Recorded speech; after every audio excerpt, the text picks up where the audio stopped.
GENITIVE agus fáiltearás go Ghaeilge i mo chroí, agus má tatú nua anseo Ginideach agus fáilte.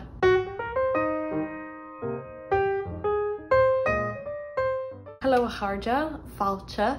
Tá físean gramadí agam díobh inniu. Cúpla físean ó hin chur mé ceist arbh faoin Tuiseal Ginideach, an bhfuil sim agah I bhísean faoin Tuiseal Ginideach, agus dúirt cúpla duine go raibh acu tá agla go leor daoine mar gheall an Tuiseal Ginideach, mar sin dús an chéad rud a chaithfí mé rá ná bíú agla arbh.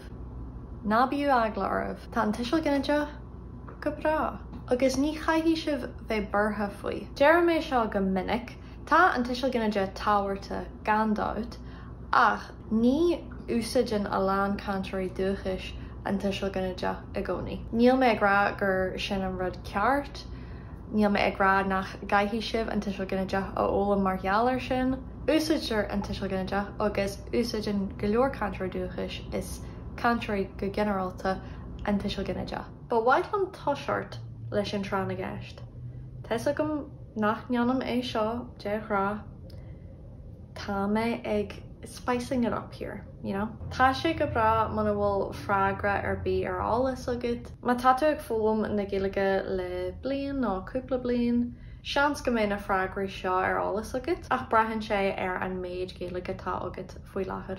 Stop an físean más gá agus smuoine ceist a hain. Cé dé mar a deartha raining, raining. Ag cur báistí, ag cur báistí. Ná ag cur farthainne, ag cur farthainne. Cé dé mar a deartha shopping centre as Ghaeilge. Ionad siopadóireachta, ionad siopadóireachta. Cé dé mar a deartha during the summer, during the summer. Éirí an todhraí, éirí an todhraí. Ná le linn an todhraí, le linn an todhraí. At the end of the day, at the end of the day. Ag dearú an lei, ag dearú an lei. Cé dé mar a deartha Irish Week. I like Irish Language Week. Bíonn sé ar siúl I mbíonn mhárta aithin bhliain. Seachtain na Ghaeilge, ná seartain na Ghaeilge. Sin cúig hampla den Tuiseal Ginideach. Cúig hampla. Sílam ghfuil sé dallaí mar sa bhéarla tá sé éagsúil ní aithríonn an tainneamachal.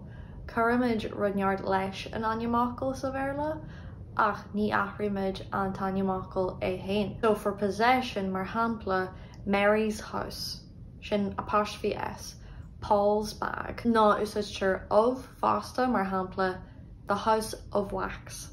Níl is agam cé an bhfuil an sample sin ar an sin agam, ach sin an sample tá agam faoi láthair. So anois, when do we use the Tuiseal Ginideach? What triggers the Tuiseal Ginideach sa Ghaeilge? Bí an aineamachal sa Tuiseal Ginideach nuair a hagan aineamachal eile roimhe. An sampla is coitianta ná ceann de na samplaí is coitianta ná oifig an phoist, oifig an phoist. The post office, office the post, office of the post. Cha Hamish, cha Hamish. Seamus's house. Mar echan tú tá post agus Seamus sa Tuiseal Ginideach. Agus ó na samplaí a thug mé, seartain na Ghaeilge, seachtain na Ghaeilge. Week of the Irish language. Dearú an lei, dearú an lei. End, day, end of the day. Sampla atá ar álas ag lán daoine ná ban an tí, ban an tí. Tá go leor samplaí den Tuiseal Ginideach sna lág aineamneacha. Mar hampla dún na nál, dún na nál. Fort of the foreigners, Gael, foreigner. That's in the Tuiseal Ginideach. Aineamneacha bríthirtha, aineamneacha bríthirtha. Verbal nouns. Seo ceann nachbhfuil ar álas ag lán daoine. Seo cúpla sampla. Pregnant. Ag iompar clunne, ag iompar clunne. Literally carrying children. Tá clán sa Tuiseal Ginideach. So it's not ag iompar clán, ag iompar clunne. Moving house, ag bogu tí, ag bogu tí. Cainneacht generalta, níos mó airgid, níos mó airgid. Airgid sin money, airgid sin an Tuiseal Ginideach. More money, more of money. Alán, na móran, na neart. Alán ibre, alán ibre. Neart ibre. Réamhacail áirithe, réamhacail áirithe. Certain prepositions, mar hampla dala. Sampla coitianta, by the way. Dala an scéal, dala an scéal. Could you tar an Ghaeilge sin? Across the waves, across the waves. And what's it? Trasna na dunta, trasna na dunta. Across the waves. Tunta, tun wave, tunta waves. Na dunta, the waves sa Tuiseal Ginideach. Bíonn animacail sa Tuiseal Ginideach in dhé dala, trasna agus chun. Chun na Franca, chun na Spáine, chun na Spáine. Or you can just say GG in Spain and you avoid Tuiseal Ginideach altogether. Réamhacail a chomhthitse, réamhacail a chomhthitse. Compound prepositions. Oscóir, oscóir, oscóir an tí mar hampla. Oscóir na scoile, oscóir na scoile. Iri, iri, ná lilin.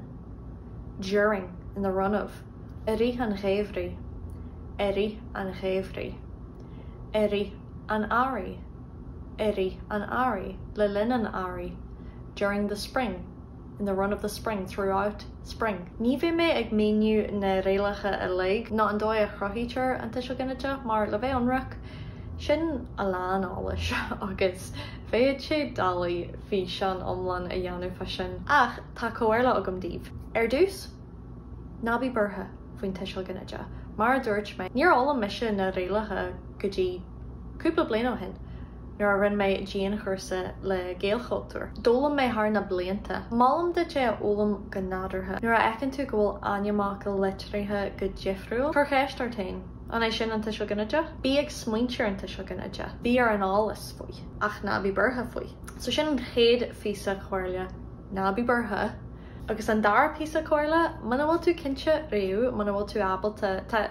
Má tá is agad go gcaithfí tú an Tuiseal Ginideach a úsáid ach níl tú cinse faoin Tuiseal Ginideach don animacail sin. Buin úsáid as focloir.ie. Tá na freigraí a lig ag focloir.ie. Seo an dóigh a aigheann tú an Tuiseal Ginideach ar focloir.ie. House mar hampla, chat. Clicáil ar másc nó féim nó cabbé inscinne atá acha leis. So sa Ginideach uatha, tí an tí.